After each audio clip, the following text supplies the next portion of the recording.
ಎಷ್ಟು ಹೋದರೂ ದೇವರ ಮುಗುಟ ಕಾಣಿಸ್ಲಿಲ್ಲ.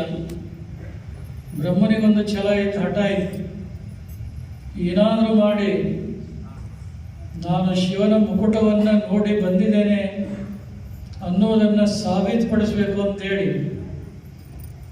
ಎದುರಾಗಿ ಬಂದಂಥ ಕೇದಿಗೆ ಹೇಳಿದ, ನೋಡೋ ಶಿವನ ಮುಕುಟವನ್ನು ನಾನು ನೋಡಿ ಬಂದಿದ್ದೇನೆ ಅಂತ ಶಿವನ ಸಭೆಯಲ್ಲಿ ಕೇಳಿದಾಗ ನೀನು ಸಾಕ್ಷಿ ಹೇಳು ಅಂತ.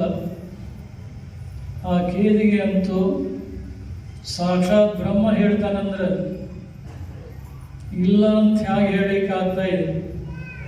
ಆಗಲಿ ಸಾಕ್ಷಿ ಹೇಳ್ತೇನೆ ಅಂತ ಒಪ್ಕೊಂಡು ಸ್ವಲ್ಪ ಮುಂದೆ ಹೋದ ಬ್ರಹ್ಮ ಅಲ್ಲಿ ಒಂದು ಕಾಮಧೇನು ಎದುರಾಗಿ ಬಂತು.